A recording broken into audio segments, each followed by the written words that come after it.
Hello, my name's Judy Sharp, and I'm delighted to be talking today to Marcus Allen, who I first got to know as the UK publisher of Nexus magazine, the one that I call the private eye of the metaphysical world. Marcus is going to introduce himself in a few moments because he knows him far better than I do. And we're here today to talk about one of Marcus's pet subjects. He's a man who knows a lot about a lot. We're here today to talk about the landings on the moon. Were they or weren't they? Did we or didn't we? And Marcus is very good at talking all about that. So Marcus, welcome.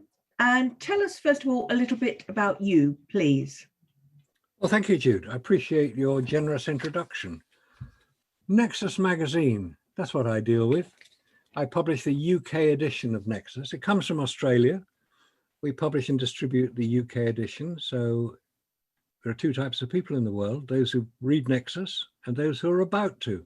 Head off down to your local newsagent and you'll find it there. The new issue is out right now. Comes out every 2 months. But Nexus covers hidden history, future science, alternative health, the unexplained, UFOs. We do book reviews, we do letters to the editor, we do all sorts of interesting areas that are of interest to people who are interested in the things that the mainstream media tend to overlook. Yeah. Or tend to not report, basically things that are unreported. Because there's a lot going on that we don't hear about because the mainstream media tend to keep it under wraps. Nexus doesn't. So Nexus is your entry to a wonderful world of the wild, the mysterious, the unexplained, things which go bump in the night, and things which tend to be different from what we're told. That's Nexus for you. And a fabulous magazine it is too. I love it. I love it. When it lands on my doorstep, I have to ration myself because the little bits I can take in chunks, that's fine. But the bigger stories, they really drill into some topics and it's like, okay, let's take this a bit at a time. So yeah, fabulous magazine. I love it. So this is Marcus Allen, who knows a lot about a lot. We're talking today about moon landings. And before we get into this, it's important to give it a little bit of context, I think. The Apollo program in America ran from 1969 to 1975, which seems an awful long time ago. It was more than 50 years ago. And it's important, particularly because there's a whole generation now who can't really remember in person those times when there was no internet, there were no mobile phones, and there was no digital camera. And that is something that I know Marcus is going to come back to. And the Vietnam War was getting quite heated and the Cold War was going on between America and Russia. And there was apparently a space race. And it was a very different world to the one we have now in many, many ways. So Marcus has been talking about this for 20 and more years, and he's told me about all the TV programs he's been on, the radio programs been on. I've seen some of the articles he's written, and I've been to some of the talks he's given. But Marcus, why is there so much interest now, 50 years on? What is it that sparked this renewal of interest? Basically, it was sparked by the rapid expansion of the internet and the World Wide Web.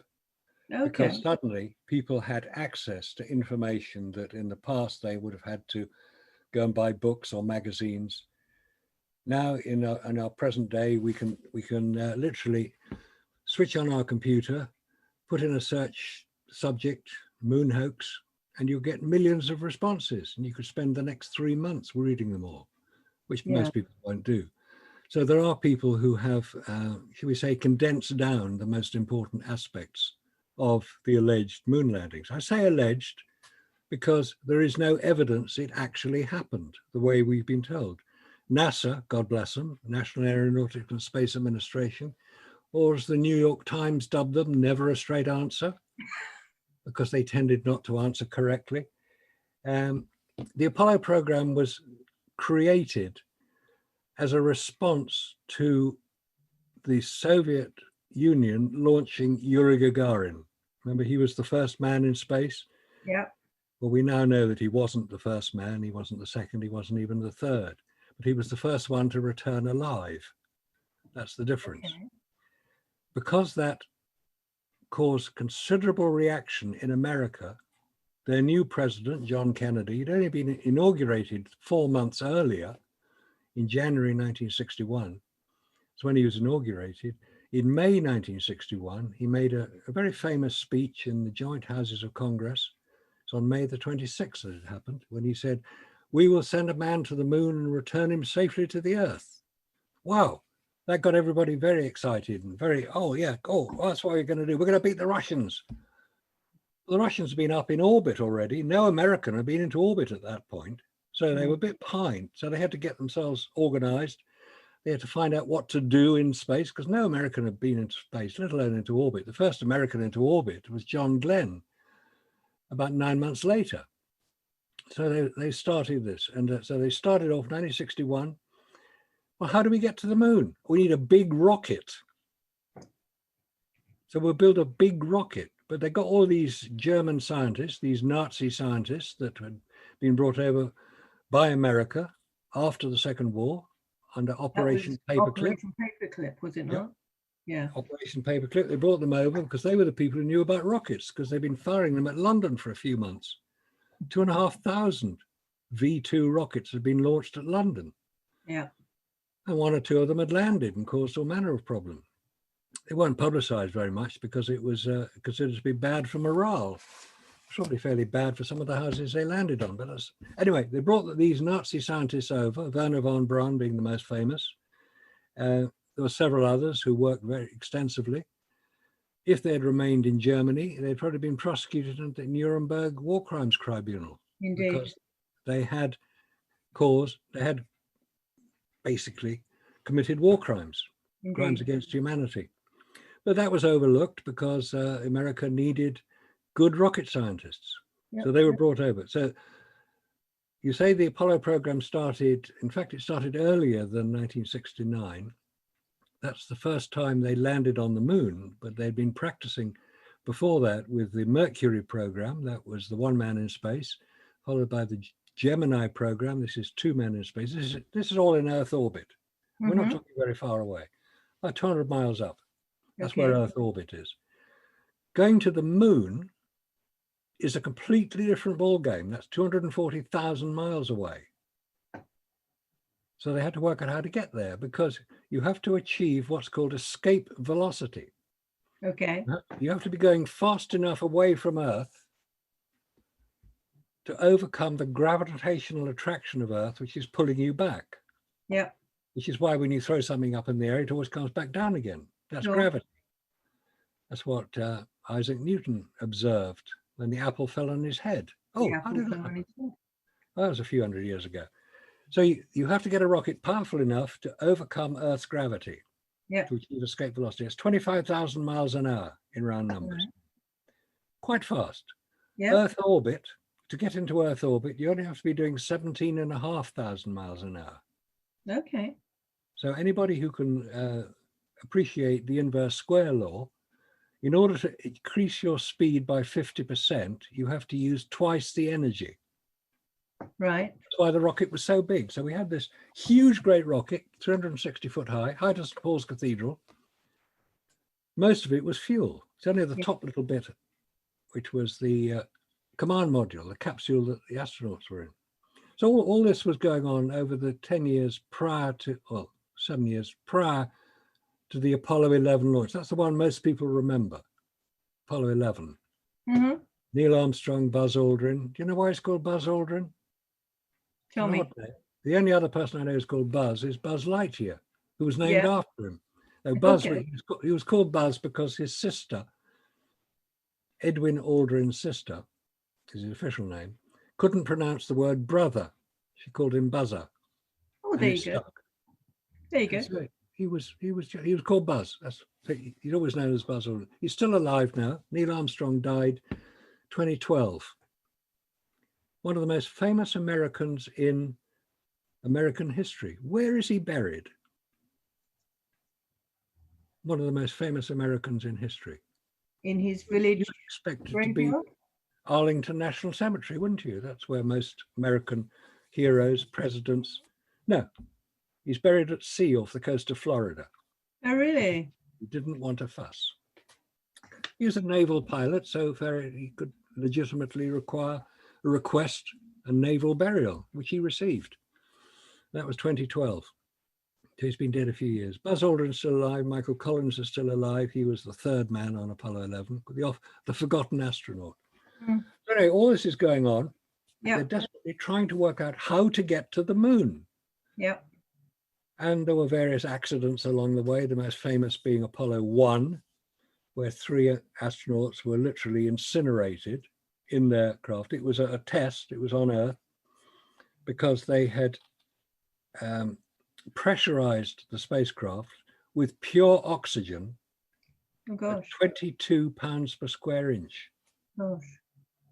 Well, anybody who's done any physics will tell you if you pressurize oxygen and introduce a spark, the thing will go whoop, bang.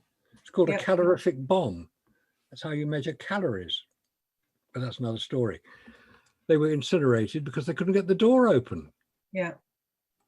So that was a bit of a tragedy. So they had to redesign the whole craft. This is January 1967 that happened. Okay. They only had 2.5 years to land on the moon. Yep. And they just blown up their spacecraft. Oh dear.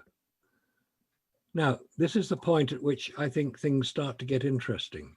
Mm-hmm. Was there enough time to redesign the spacecraft and to work out what to do to get them to the moon? And most important, get them back again. It's all right well going to the moon. That's relatively easy.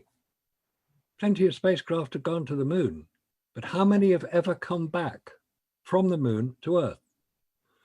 1 Soviet craft, and we're told 9 Apollo craft. Mm-hmm. Apollo 8 was launched in December 1968. Mm-hmm. It orbited the moon. Apollo 10 orbited the moon. Mm-hmm. Apollo 13, which maybe we can come to later to explain what happened there. Yeah. A great piece of script writing was Apollo 13, directed by Ron Howard, starring Tom Hanks.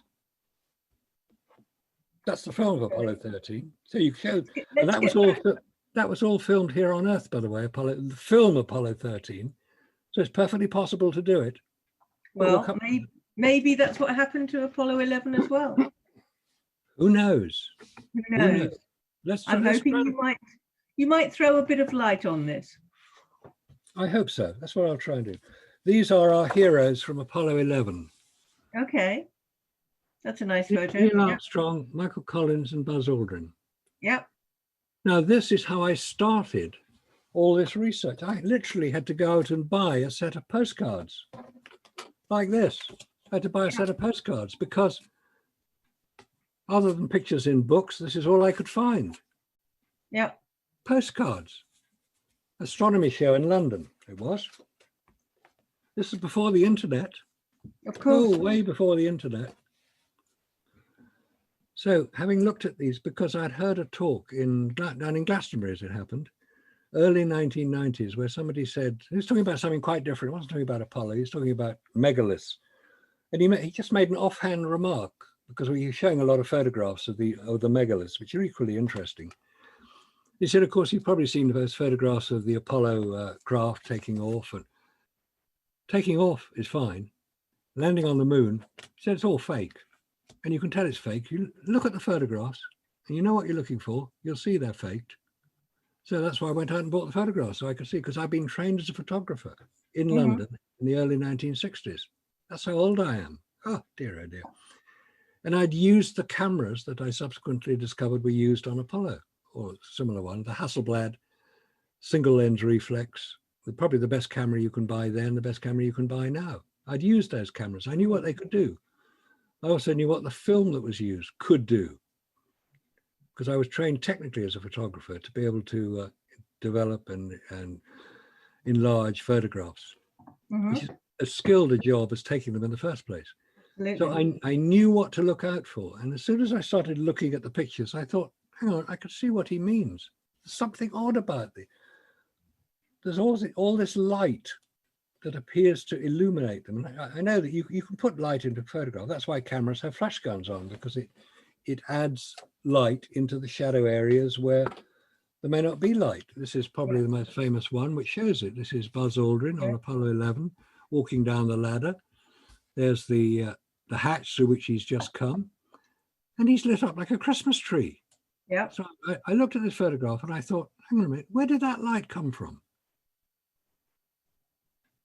And I thought, it could be the reflection off the lunar surface, because we know that light is reflected off the lunar surface. It could be earthshine.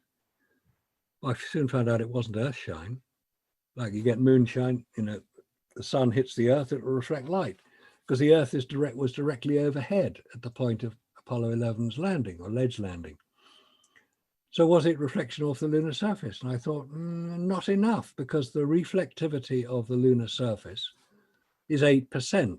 8% of the light hitting it is reflected. Same as a road surface. And a road surface isn't blinding. You can see it, and you can see what it is, but it doesn't blind you as if you were looking into a mirror. So 8% of the light is reflected, and that is not enough to be recorded on the film that was being used to take this photograph, Kodak Ektachrome film. This is not a digital image. This is a photographic image, photographic film image. And photographic film is very different from digital. It has limits. It's a very good means of recording information, but it was not a digital camera that was used. It was not a point and shoot camera. These are cameras that had to be operated by hand, manually. The only automatic feature was the film being wound forward in the key. Press the button, or you press it on the front of the camera. You press the button, the film automatically winds forward. If it winds forward, ready for the next shot. It takes about 1.5 seconds to do that whole procedure. You have to focus it yourself. You have to set the aperture yourself. You have to set the shutter speed yourself. And there's no viewfinder, because on a Hasselblad camera, the viewfinder is normally on top of the camera. So you look down into the camera, but there's no viewfinder on the cameras on the lunar surface. So how did they get such well exposed, well composed, accurately focused photographs with a camera that was mounted on their chest? So they had to move their body to point it. And of the 121 photographs taken on Apollo 11 on the lunar surface, there are thousands more taken on other missions, all the same camera, or the same type of camera. It was one for each astronaut, no viewfinder. And they all come, virtually all of them are okay. They're accurately focused, well composed, etc., etc. How did they do it? Oh, people will say, well, they practiced a lot. Big gloves too, weren't they? They what? Big gloves as well. I've forgotten the gloves. Armored gauntlets, because they're wearing their spacesuit. You can't wear half a spacesuit. You've got to wear the hat, or the helmet, the gloves, the boots, the whole thing. And it's pressurized at 5 pounds per square inch, the internal pressure, because of another very important aspect of the whole moon landing story. You have to take humans. We're very delicate little creatures. We can't survive without pressure. We're designed to be pressurized. Where we are now, say at sea level or close to sea level, we are experiencing 14.7 pounds per square inch all around us. 14 points, that's quite a lot. That's 700 pounds per square foot. That's a couple of tons per square yard, a square meter. That's the weight of a car. A square meter. So there's a lot of pressure, but we don't feel it, because inside us is just as much pressure pushing out, which is why when you climb Mount Everest, 30,000 feet high, unless you have your own oxygen, you probably will die. Not from lack of oxygen. There's enough oxygen in the air around you, but there is not enough pressure forcing it into your lungs against the back pressure holding it back. The pressure, the atmospheric pressure on the top of Mount Everest is 5 pounds per square inch. And Humans what is the atmospheric pressure on the moon? Good question. 0. Ah, okay. It's a vacuum. It's a vacuum. You've heard that space is a vacuum. Yeah. Basically, there's nothing there. There's no atmosphere on the moon at all. So they had to have pressure in the suits. That's why they had to have pressure in the suits. What would that have done then to the camera? Well, it would be okay if the camera is inside the capsule if it was pressurized. Yeah. But now we have another problem because photographic film cannot survive in a vacuum. How do we know this? About 3 years ago, I attended a lecture in London where the designer of the camera system of the Hexagon spy satellite, technically KH-9, very proud of what he'd done, quite rightly too, described the camera system because this was photographing Russian rocket sites, Russian bombers. This was late 1960s. This is the Cold War bit. So America is sending up spy satellites into low Earth orbit, but 200 miles up, so in space. And he said, almost as a matter of, just sort of as if everybody knew. Well, of course, we had to pressurize the film because it wouldn't work in a vacuum. So we had, and he showed where the little gas bottle was that kept the pressure inside because the whole camera setup and the film was all encased in a pressurized environment. Mm-hmm. I thought, hang on a minute, I've never heard this. And the reason I hadn't heard it up till then is because that information had only recently been declassified. It's a spy satellite. Obviously, America isn't going to tell people what it does. So they keep it secret. What they kept secret was the working of it.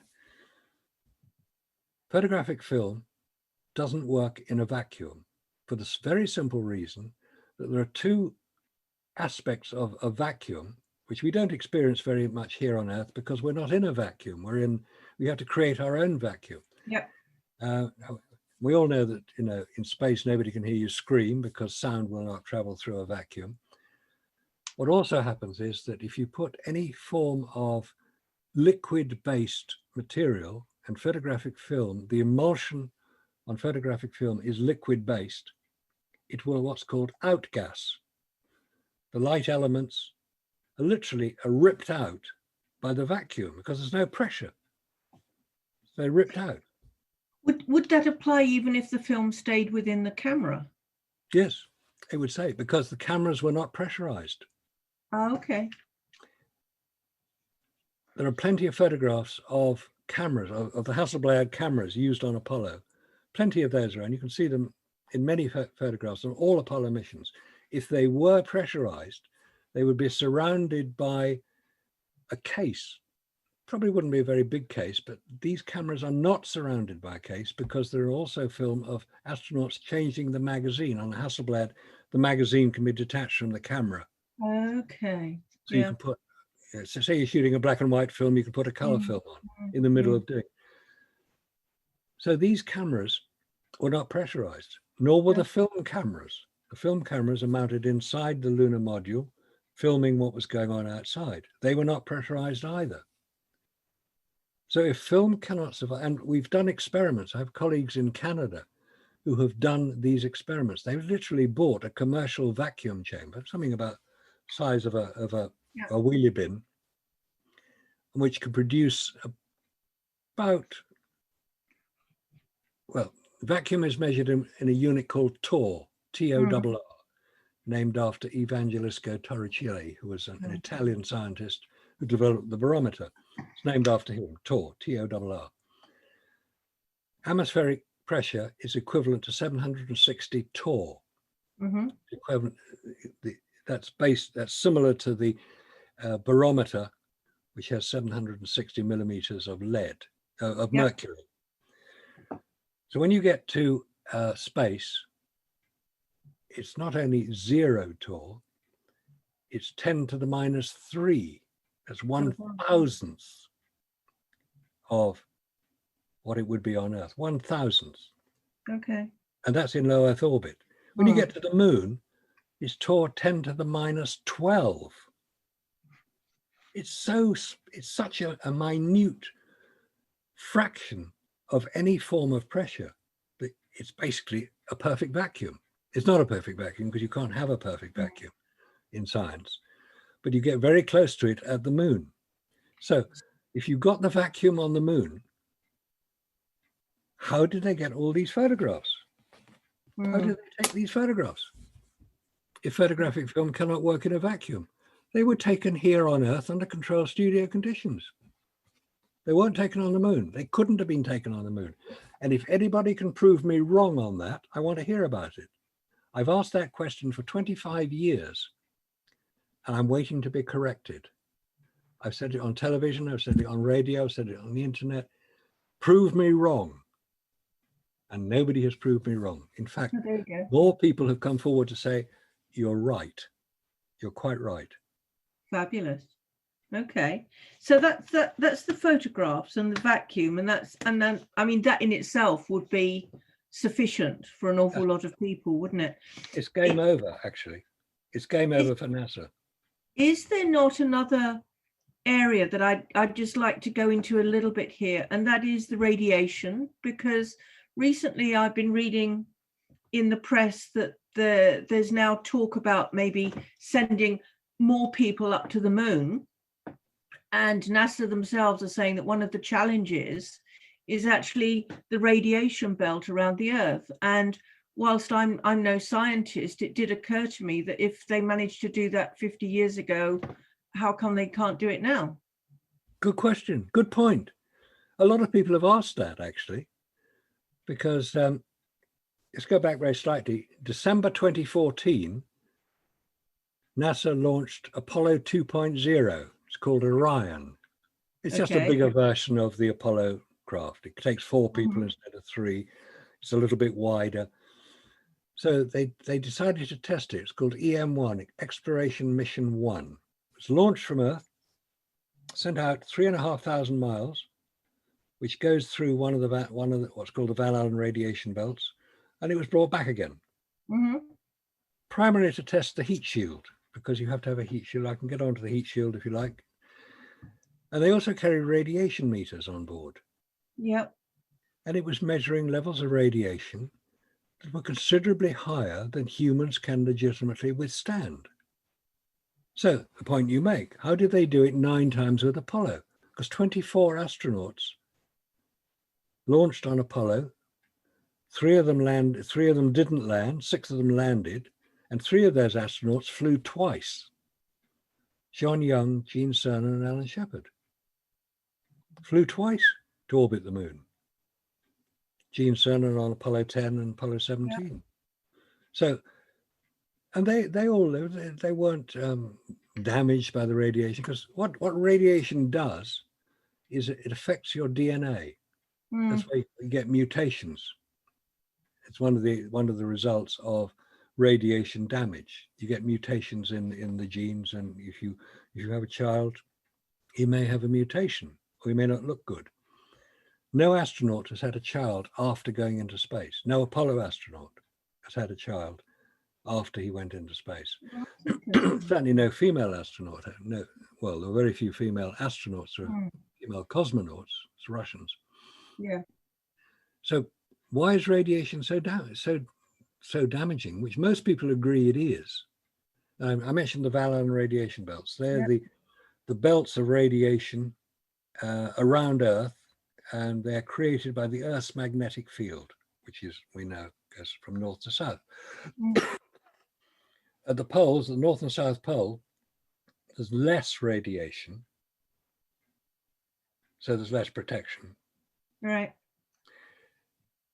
You go, there are 2 belts. One is the inner radiation belt. It goes from about 500, 600 miles up to about 3,000 miles up. And there's a gap.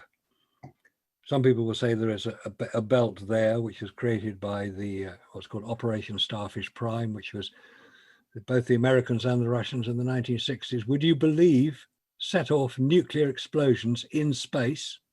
Oh, wow. to see what would happen. Oh, Oh, my God. goodness. I mean, how mad can you get? Dr. Strangelove was a documentary. It wasn't a film. Wow. These are mad idiots who are exploding nuclear bombs in space to see what would happen. Well, they found out what would happen. They created another radiation belt. Yes. And you go a bit further out, you get the outer radiation belt, which goes out to about 20,000 miles. Now, all these is an accumulation of the radiation that's already in space, because when you get past the Van Allen belts, you're in space, Yep. which is full of radiation. It comes from the Okay. sun, it comes from galactic cosmic rays. You know, heard of solar flares? They're so powerful, some of them, they can knock out electric grids on Earth. They do. Indeed. It's happened. Yep. First one was the Carrington event in 1859. It didn't do very much damage. We didn't have much electricity at the time, but it caused terrible problems. Mm-hmm. People who were actually using Morse code on the telegraph were getting electric shocks. Oh, my goodness. So So the radiation, I mean, there's an awful lot of it up there, obviously. It goes out an awful long way. And it's clear that the guys couldn't get through that. They would not have been able to get through that and back again. they could get through it because it's not a physical barrier. Right. Basically, radiation is unlike light. You can get through, you shine a bright light, you can go through it. Radiation is part of the electromagnetic spectrum, Yeah. of which visible light is a part. Mm-hmm. So it's not a physical barrier, but it is a biological barrier. So how would it have got inside the spacecraft? In the same way that light gets into a spacecraft, through windows. It could also quite easily get through the aluminium shell of the spacecraft. Okay.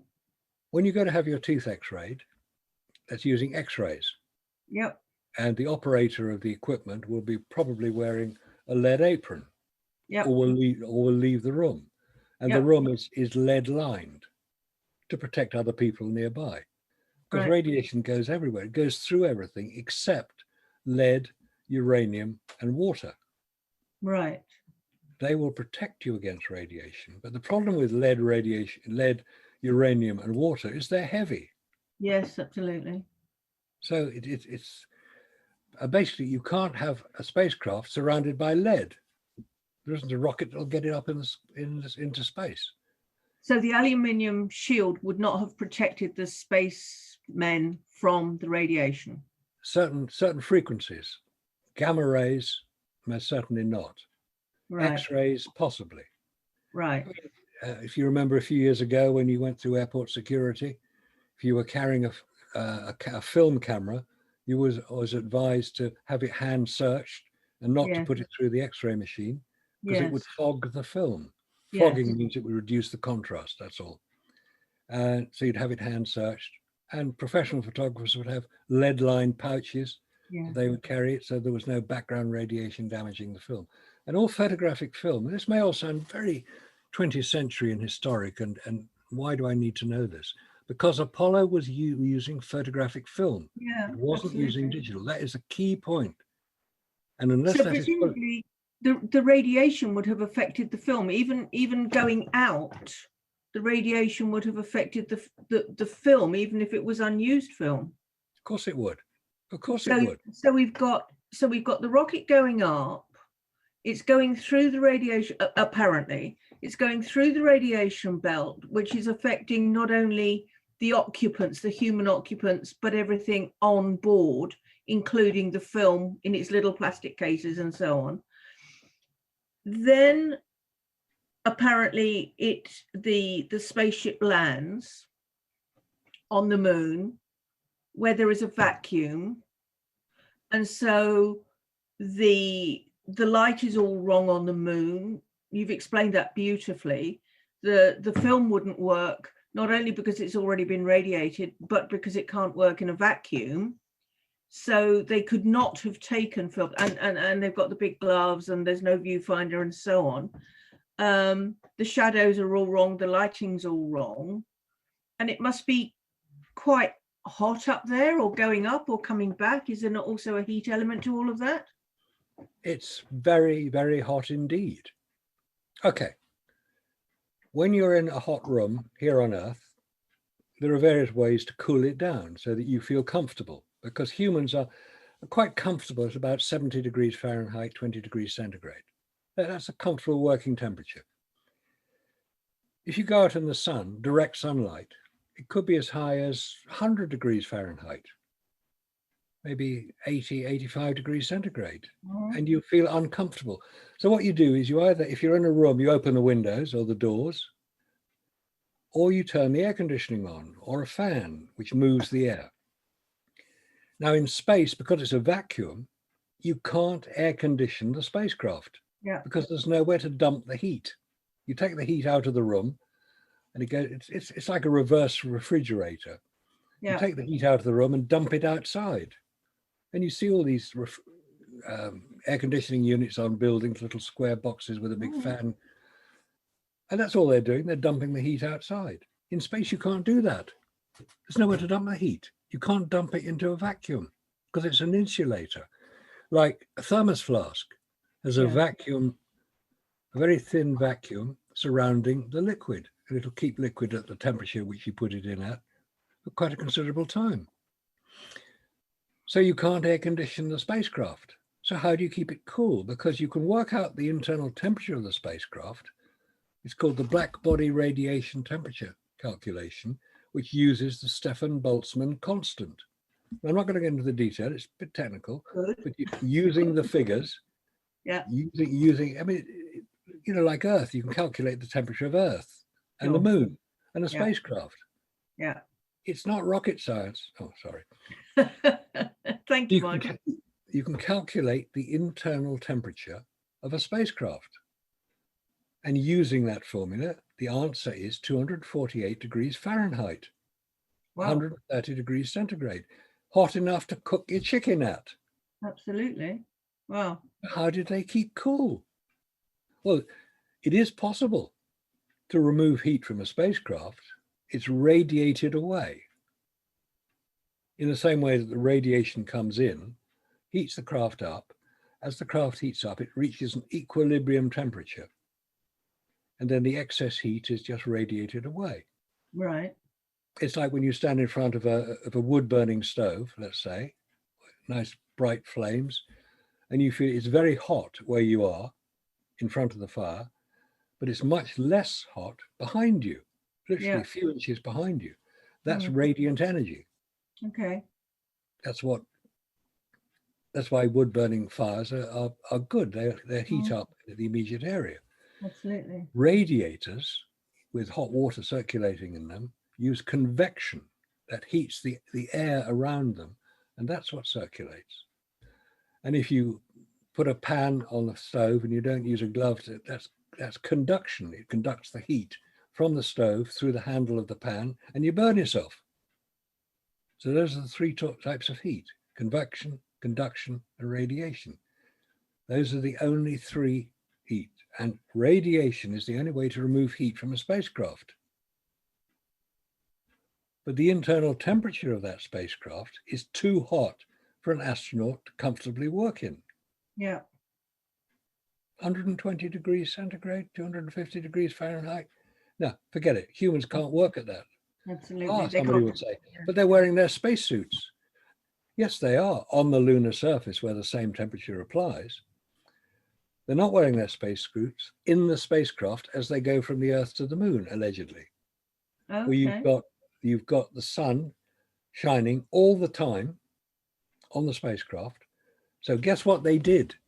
They went to what's called barbecue mode, which means that they spun their spacecraft very slowly so it heated up evenly across the whole surface.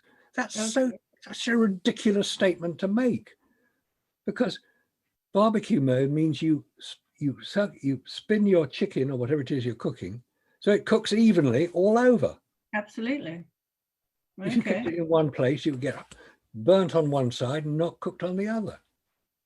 All right. So at this point, somebody will say, well, what about the space station? Yes, what about the space station? That's in space. but it spends half its time in the Earth's shadow, where the temperature is minus 150 degrees centigrade. So it's cooling down all the time. It gets warmed up as it is in the sun, and it gets cool and it goes in. The spacecraft going to the moon and on the lunar surface is in the sun 24/7. Wow. Okay. So let's not confuse the two. No. So, I mean, you've actually given already a million very good reasons why this couldn't have happened. The radiation, the heat, the vacuum, the photos, the film, and all of that. Let's come on to another point. Back on Earth, there must have been an awful lot of people working on the project.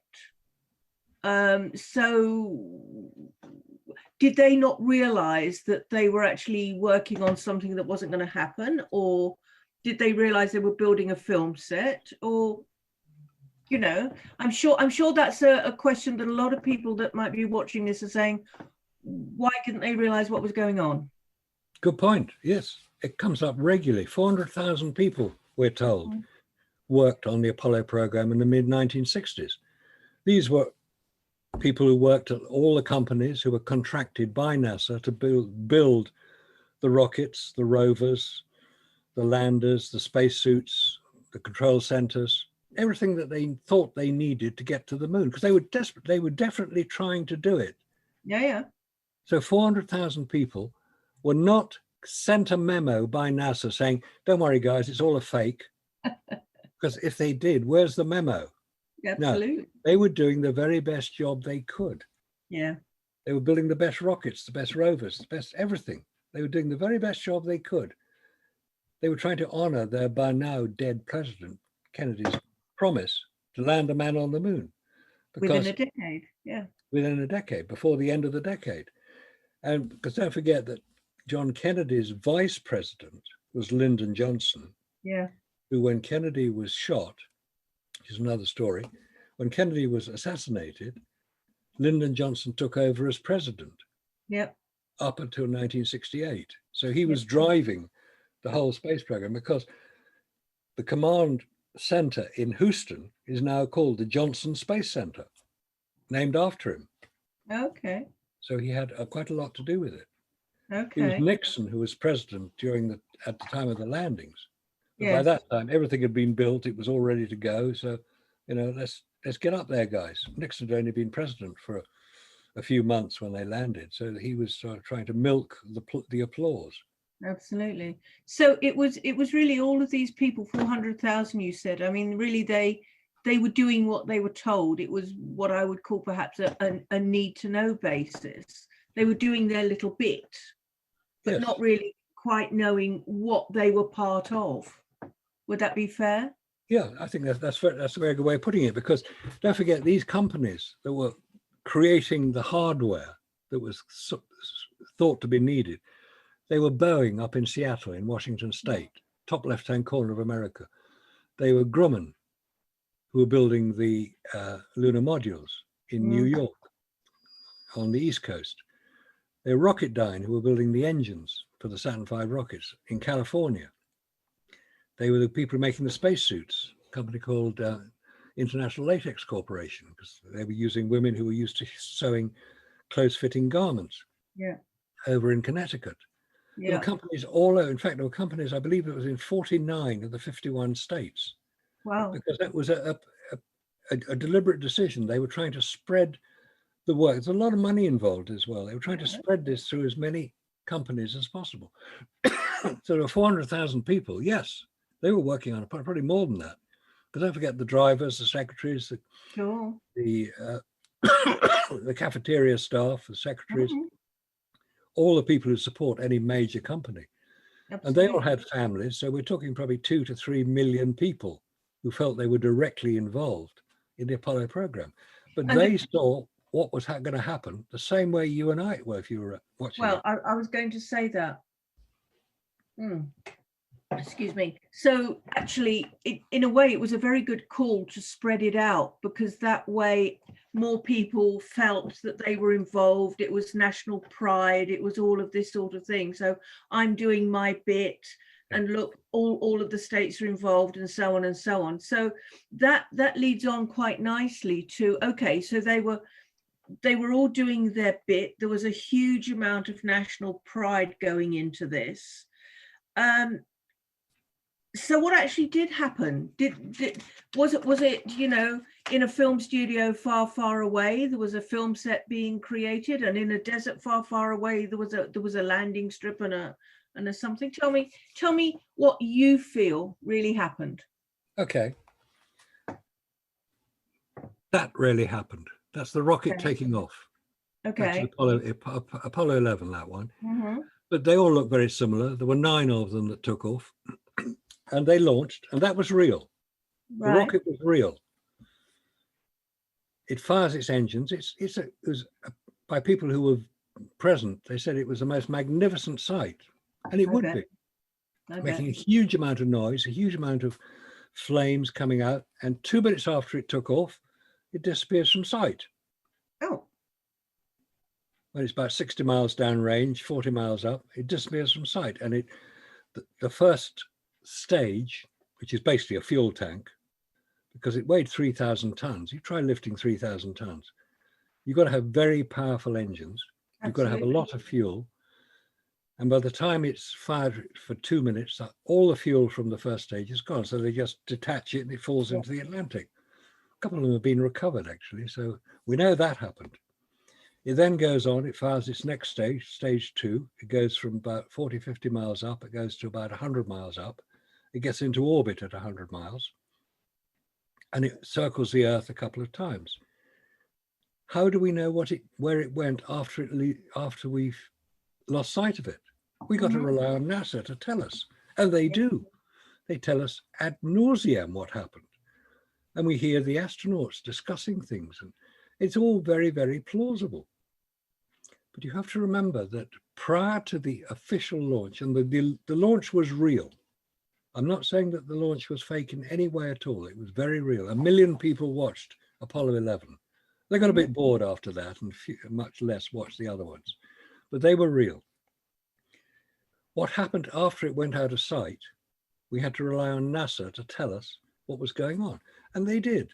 And you hear radio communication between Houston, which is in Texas, and whatever the spacecraft was called, Columbia in the case of Apollo 11.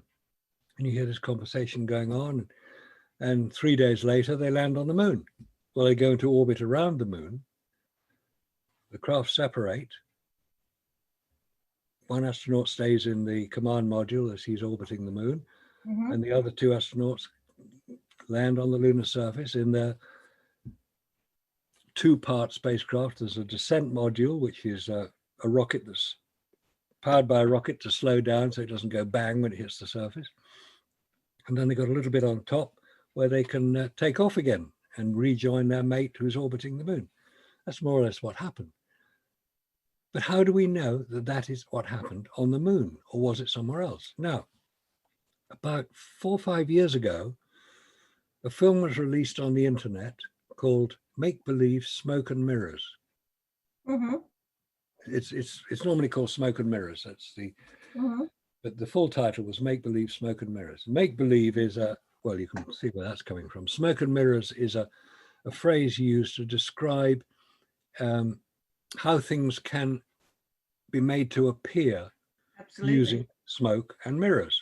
It's magic tricks, basically. And this film explained how it was all done, how the films were created here on Earth using different frame rates. Normally film is shot at, say, 24 frames per second. It's quite a lot. 24 pictures every second on a film. And if it's speeded up or slowed down, it gets different effects. You can get slow motion, you can get advanced. If you overcrank, called overcranking,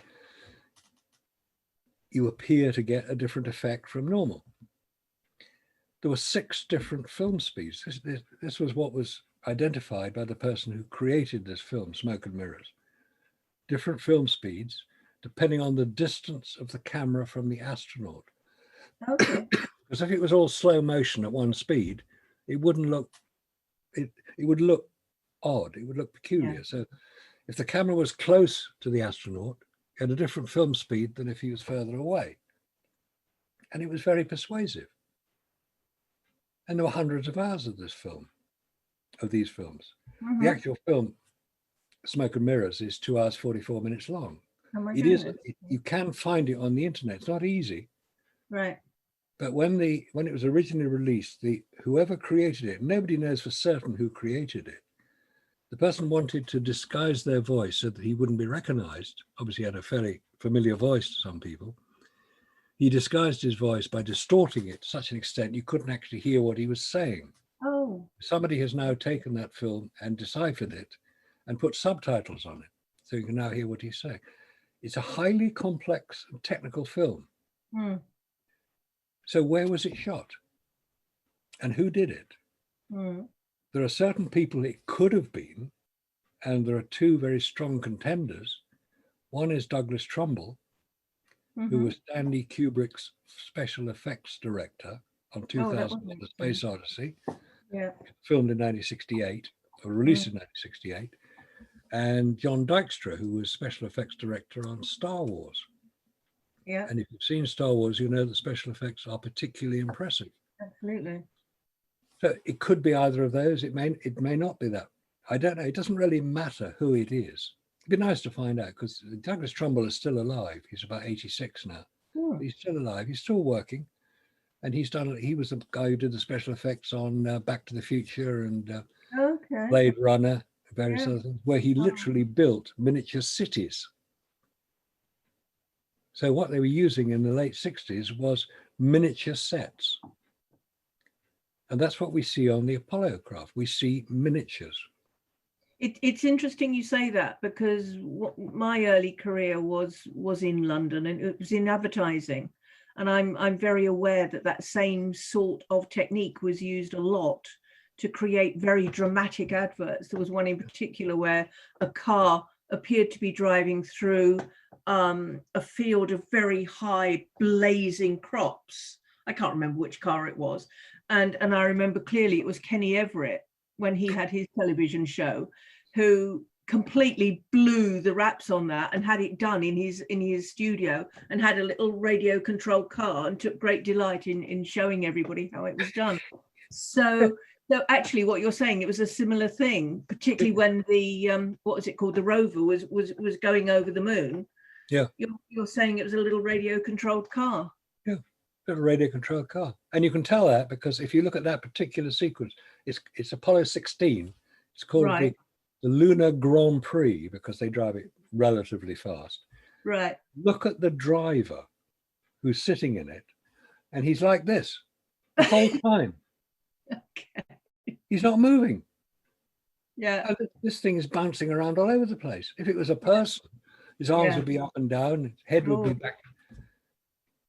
Next time you look at it, just have a look, because his hand is not moving, and it should be on the central control. It's not. Yeah. So yes, radio controlled model, mannequins, probably about 2 or 3 foot high, very detailed, very well made. Because on the moon you can't tell distance because there's no recognizable feature that we can, except for what we brought from Earth. And they're models. The lunar lander was a model in most photographs. And that's where you get these strange shadow angles, because they put the light too close. And that's what happens. If you put a light source too close to the subject, you'll get diverging shadows. Yes. If it's the sun, which is so far away to produce parallel shadows, but because a two-dimensional image, i.e. a photograph, will appear to show different angles, that's purely perspective. It's not, but you can actually tell if the light source is artificial by tracing the shadow back to its source. Okay. And would that account then for the famous waving flag as well? There was no waving flag on the moon. NASA aren't that stupid that they left the door open. The only time you see the flag moving, no, actually that's not quite true. Most of the times you see the flag moving is when somebody's touching it. Putting it, drive it into the ground.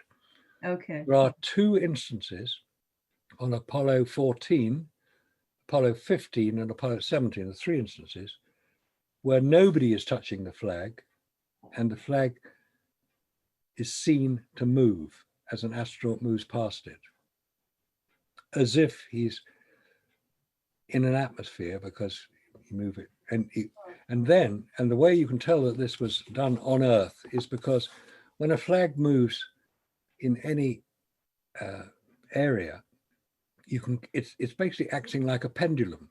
Yeah. Anybody who knows their maths will know that you can calculate by the movement of a pendulum the amount of gravity there is at the point at which the film is taken. On Earth, gravity is 9.8 meters per second.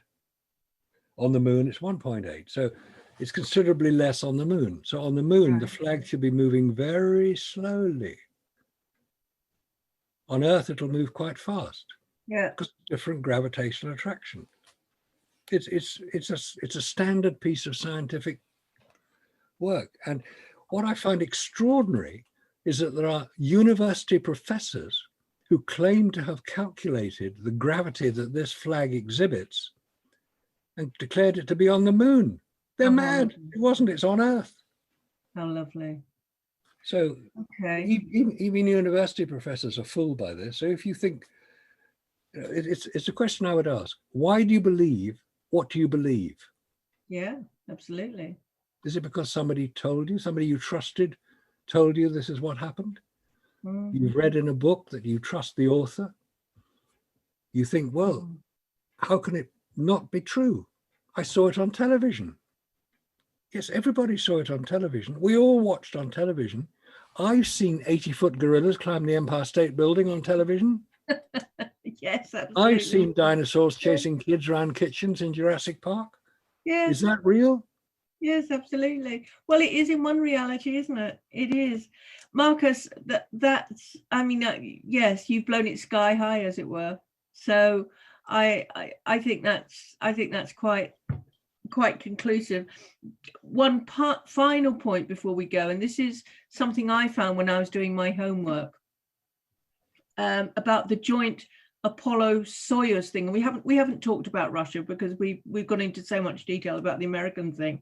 But in July 1975, there was a joint venture between the Apollo and the Soyuz, where they each sent up, America and Russia sent up a rocket, and then they docked and they swapped and they did experiments and so on. And then they came back again.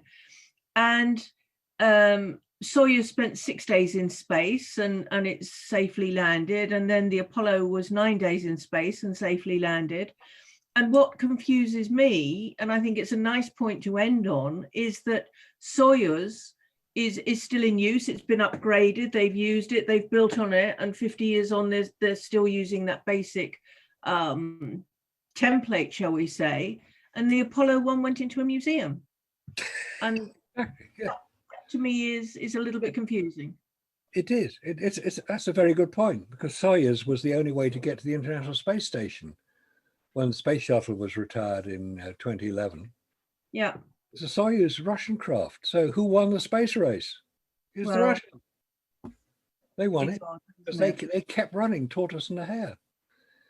Yes, it's a good point. You know, when you go into space, which is not a natural environment for humans to be in, not least because there's no, it's basically you're weightless, and we're used to being on a gravity planet where we've got all this force pulling us down. When you're in space, there's nothing like that, and you get quite serious health problems. And when astronauts return from the International Space Station now, they can't walk. They have to be lifted out of their craft and put into beach chairs. Yeah. So they'll recover after about 2 or 3 days. But that is the effect of space on. So, you know, anybody who thinks we're going to go to Mars, forget it. It's never going to happen. You'll be dead in 3 weeks. The radiation will kill you.